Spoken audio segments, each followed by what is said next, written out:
Welcome back to What Arty Noobs with General Disturbance.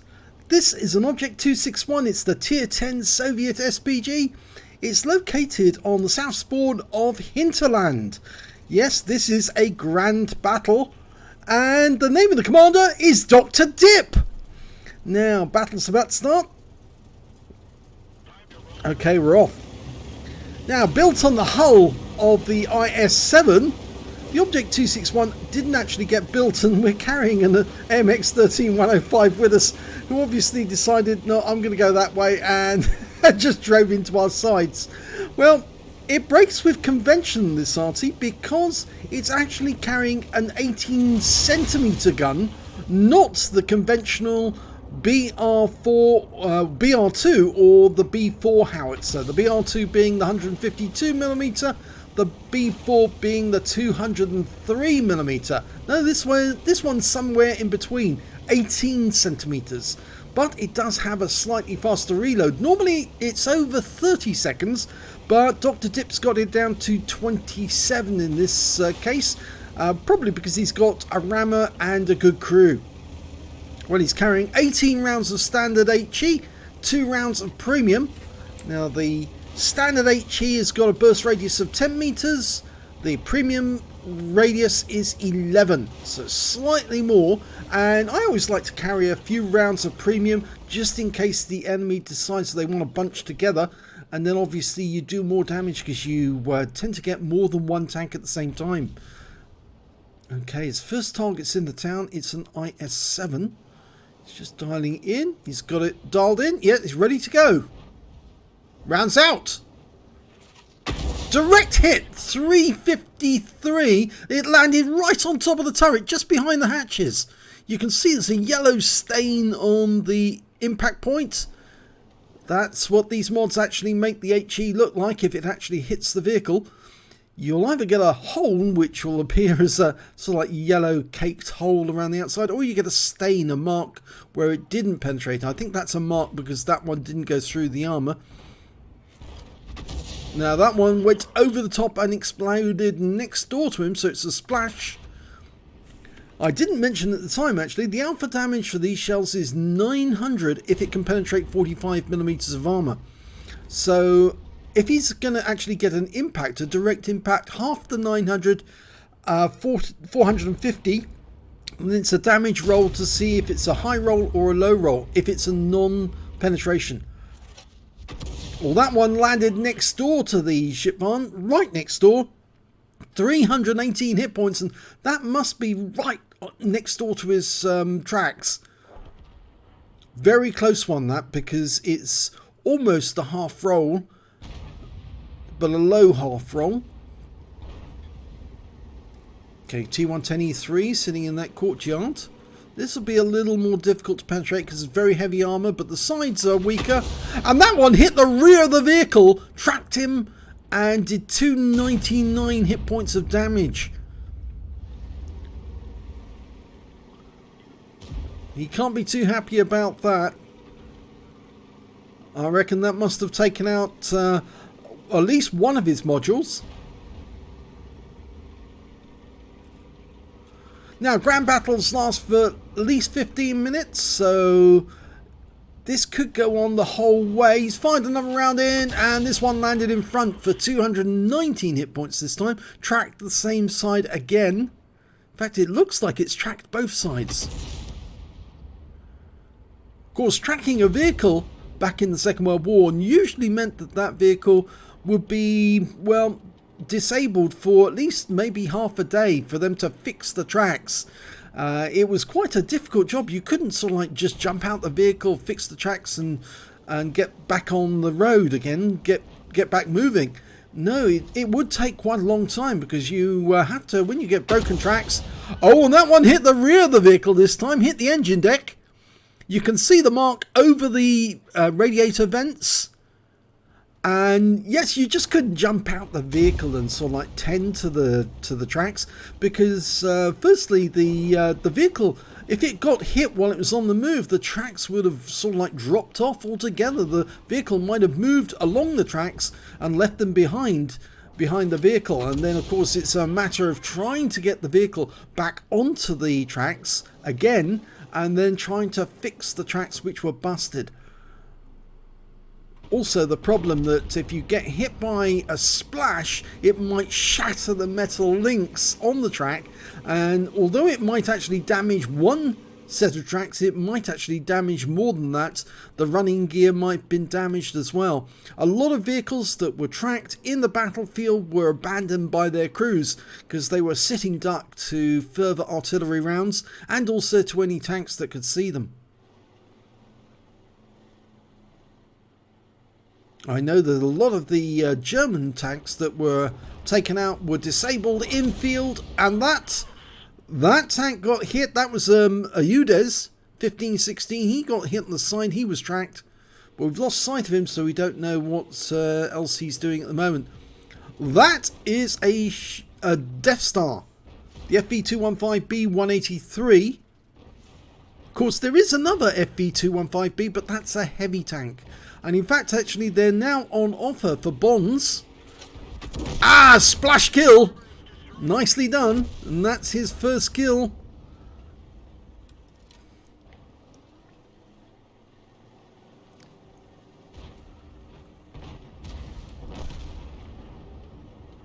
In fact, there is a lot of vehicles available for bonds. I know that Wargaming has been trying to encourage people to use the bonds for tanks instead of actually for enhanced modules, because enhanced modules actually do give quite a big unfair advantage. I don't think that was Wargaming's intention specifically to try and persuade people not to use it for that purpose, but I know a lot of Arty players do like to get the enhanced rammer because it speeds up the reload tremendously. Okay, Wizzy131, he's vulnerable to a splash kill. Here he goes. And yes, he's out the game. So that's the second kill, no, third kill for Dr. Dip. He's actually had 3 kills.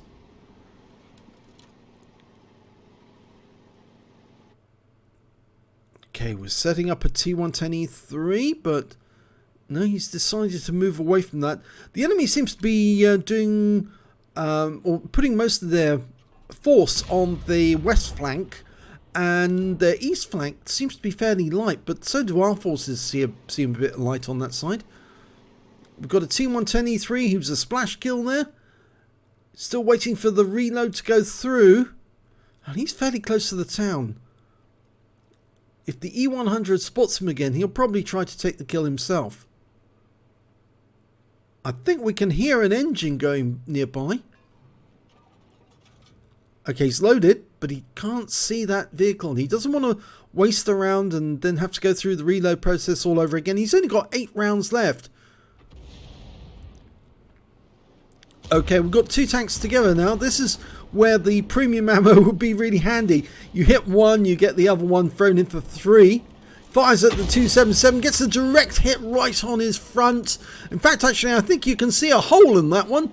I'm not sure if that was a penetrating shot. I don't think it was, but it certainly does create the impression that there was a penetrating round there. Of course, the armor of medium tanks is slightly lighter than that of heavy tanks. Well, the 277 does appear to have a hole on the front, but I don't think it was a penetration.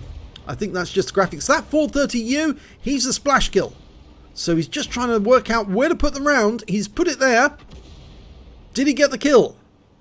Well, no, he's only showing 3 kills at the moment, so he didn't get the kill on the 430. The 277 goes down. We're looking around for a new target. Okay, E100 over on the other side of the battlefield. Oh, just took a direct hit from one of our teammates. He's stunned. And we fired a round in there as well. And it was bang on target, so there was an explosion, so we didn't hit the target, but we probably damaged him. Okay, Jaegeru in the town, Jagdpanzer E100, a vehicle that was never actually built, but they might have built it if they got around to it. Of course, the Germans were big on self-propelled guns, most of which ended up as Arty or tank destroyers.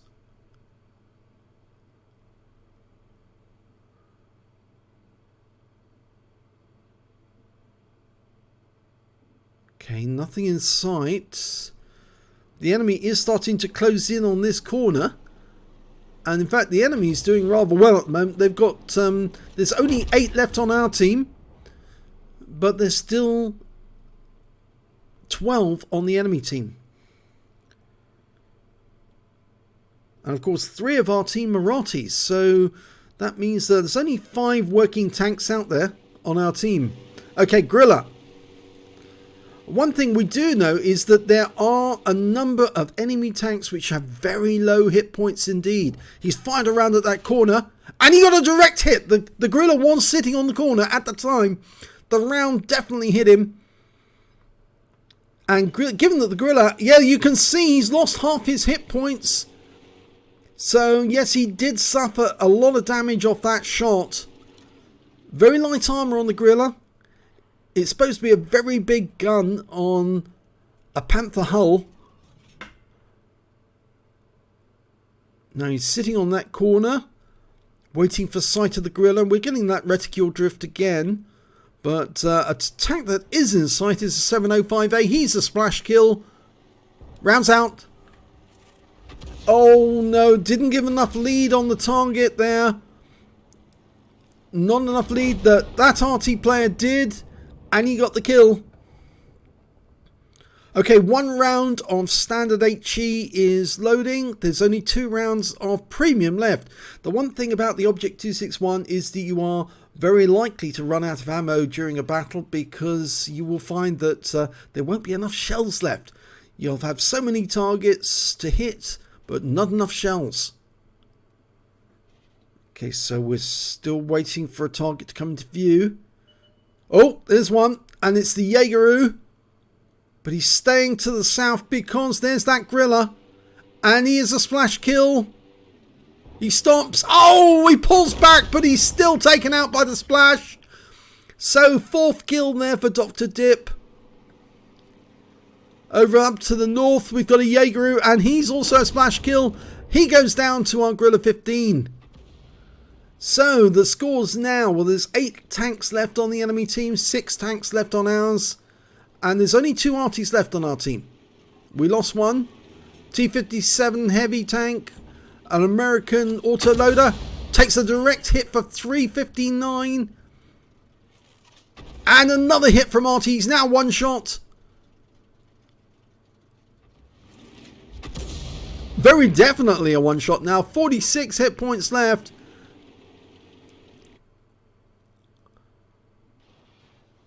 You can see he's knocking down some of the scenery, so we can get an impression about where he is, but we don't want to take a shot until we're absolutely ready because this is our last shell. After this, we're going to be defenseless. 2 minutes, 1 second, 2 minutes, that's the 2-minute siren. So after we fire this shell, all we can do is ram the enemy. That's all we've got left.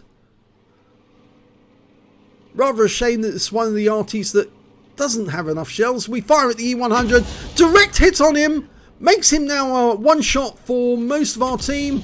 And we just got hit by stun. So I think we got hit by the enemy Arty. The E100 is down. We've picked up some stun assist, I think. Yes, we have.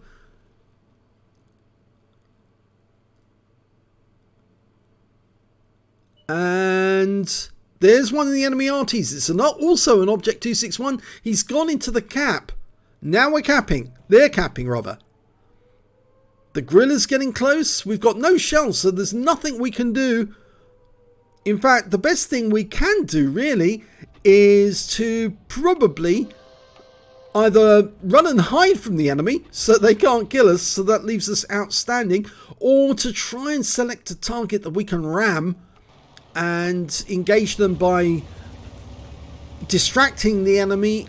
Oh, we've still got 2 RT teammates, actually. I didn't realise that the other ones were still there.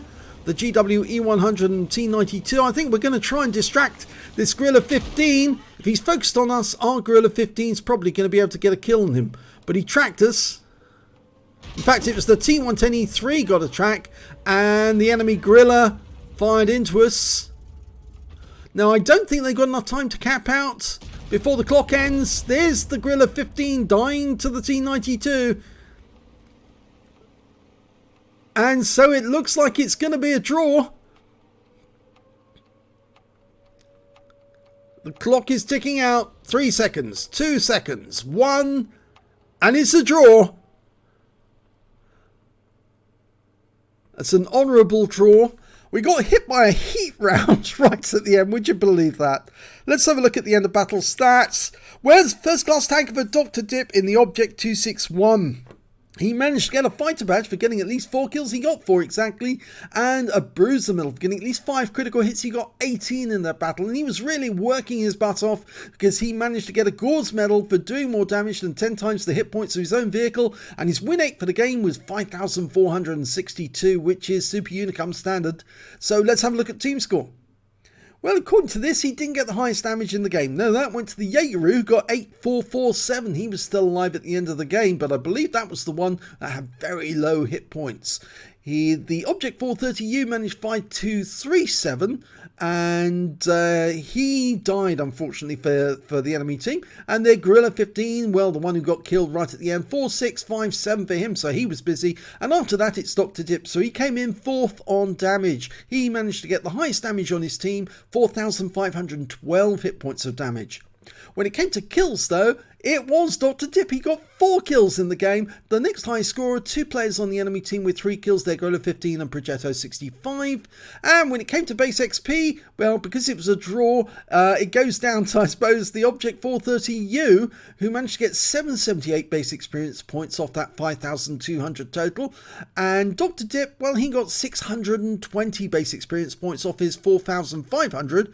And that Gorilla 15 on our team, 624 off 4,379. Slightly less damage, slightly less kills, but he did more. I suppose that's maybe because he was doing spotting as well. Yes, he did. He did 2,292 hit points of spotting assist during that game, and so that's why he ended up with more XP overall. Dr. Dip fired 20 rounds, all 20 rounds in the ammo in his magazine. 8 direct hits, 1 penetration, and 18 splash. Damage of 4,512 hit points, and all of it was at more than 300 meters. Which one did he actually penetrate? I always like to look this up because it's actually interesting information to find out which tanks are easy to get through the armor on. Well, it's very difficult to see because none of them are actually showing a penetration. None, which is very odd. Oh, maybe it's the scroll down. Yes, scroll down the page. It was the Gorilla. Yes, he hit the Gorilla for 831 hit points, and that's why it went through the armor. The Gorilla's very, very light armor. I think that was the blind shot, the one he fired where the Gorilla was sitting on the corner, and the shell hit the Gorilla, and he couldn't see how much he did or at that time, because if we'd known it was 831, we'd have said, yes, that was definitely a penetrating shot. So let's get back to the details. He received 2 hits from the enemy. One was a penetration, one was a non-penetration. I think he was hit by the T110E3 and then the Gorilla 15 directly after that. He did receive one hit by way of splash damage as well. One of the enemy Arty fired at him and stunned him, but I didn't see any loss of hit points from that shot. 11 enemy vehicles damaged, 4 killed, and 517 hit points of damage assistance, and stun assist of 1,100 hit points off 15 stuns. On a premium count, he earned 60,651 credits, got 6,839 for courageous resistance. That's for getting an epic medal in a losing or a drawn game. His total came to 67,490, and after repair, ammunition, resupply and consumables, he actually ended up with a small loss of 11,714 credits. I wouldn't be worried about that in the slightest. He received 7 bonds for the awards and 10 for the battle, so 17 in total. 930 XP, 532 for courageous resistance, and 731 for personal reserves. So a total of 2,193 experience points altogether. So, a very good battle for Dr. Dipper. Sad that he was dead at the end of the game, but he put in so much effort to get that score. I'm afraid the Object 261, it just carries too few shells. You need more shells to be operational for much longer. Either that or you need to conserve your shells and only shoot at what you can definitely hit. So, if you enjoyed that replay, please give this video a like and do subscribe to our channel. Hit that notification button so you're alerted. Leave a comment below the video if you enjoyed it, if you didn't, what you'd like to see more of. Thanks for watching.